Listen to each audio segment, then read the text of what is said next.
Hi, my name is Amanda Croker with ARC Nutrition, and today I'm going to be doing a webinar for Valley Hay on Is Your Horse Eating Enough Hay? And we're going to do what I call a hay checklist. So I like to go over defining your horse, what kind of job does your horse do, what the seasonal requirements are like, and most importantly, hay quality. So chemical analysis, or feed analysis some folks like to say, and physical hay structure, which basically means will my horse actually eat the hay? And then also a real key component is, what is the bale weight? And I know this seems to be an odd thing, but on farm I hear a lot of, I feed this many flakes, but is that truly enough hay? So, what does measurements mean? Measurements mean I'd like to get the weight of the horse, so body tape scores, and height. That tells me what I'm approximately going to do as far as dry matter intake. Body condition score gives me an idea of where is that fat and muscle being deposited.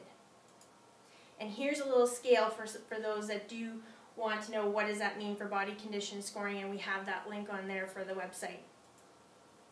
So metabolism, as a nutritionist, for most people it means, is my horse an easy keep or a hard keep? And for me that means metabolism. So again, how are they depositing that muscle mass and fat? And how quickly are they doing it? And of course, we need to know how old the horse is, how good is their teeth, and any kind of health issues that they may have. And that really becomes important for picking out the kind of hay that you need. Because if they do have a health issue, is that going to be affected by the type of hay that you use? And then defining your horse's job. That's extremely important as a nutritionist, because is your horse just retired, or is your horse a Grand Prix horse doing heavy show jumping and intense workload that you would need a very dense, rich hay that would support that type of job? And cold temperatures, talking about seasonal requirements. Here in Alberta, of course, we have lots of varying temperatures, and especially cold temperatures for a long period of time.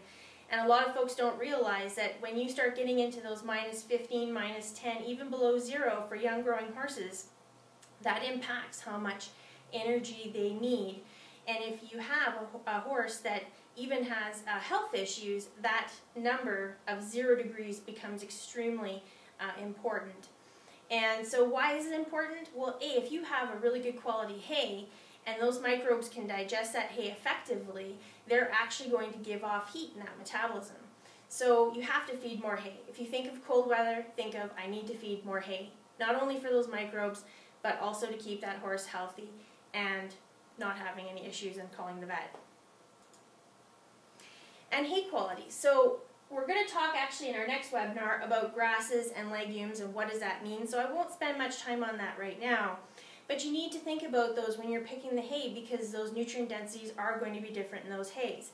And going back to what I said at the very beginning about bale weight, again, if you don't know what your bale weight is, and if your bale is 40 pounds versus 60 pounds or even 80 pounds, like some compressed bales can be up to 100, 120 pounds, that's going to be a major difference in how much you actually feed your horse. And at Valley Hay, we actually will test the hay so we know what the quality is like. And as a nutritionist, I need those numbers in order to figure out exactly how much protein and fiber your horse will need in order to meet their nutritional requirements. And so as a nutritionist, I'm looking at the column for dry matter basis, which tells me that this hay is 11% crude protein. Now, we don't want to get too stuck on the percentages, which we'll talk about in another webinar, but again, that chemical analysis is the first step in figuring out whether or not I have the right hay for my horse. Now, we want to do an example for everyone about okay, now we have all this information, what do we do with this information? So I gave a little example here of a really hardworking horse, a warm blood, good average age, no health issues, kind of, again, going through that breakdown of that checklist that we were just talking about. And we picked a hay that was 50% alfalfa grass mix, really good nutritional quality, and about 60 pounds. So how do I do that calculation? And what I did as a nutritionist, I said, okay, we got a hardworking horse here doing lots of show jumping and intense workload. I chose a dry matter intake of 2.5% of their body weight, which is your dry matter intake, and I really stress that because when we get down further we're going to use our as fed to what we actually feed that horse. So as an example here, based on the body weight, we're looking at about 30 pounds of total intake that this horse is going to need. And because the hay quality is so good, and we've selected a really dense nutritional hay, I've decided to take 50% of that dry matter intake as hay. Now that's conservative.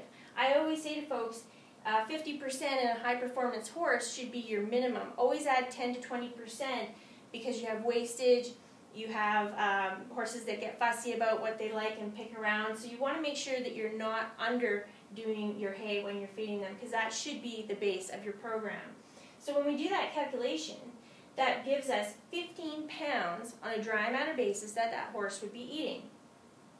Now how do we figure out actual?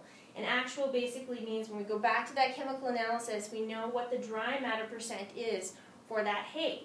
And all we do is we take the 15 pounds and we divide it by that 90%, which gives us 17 pounds.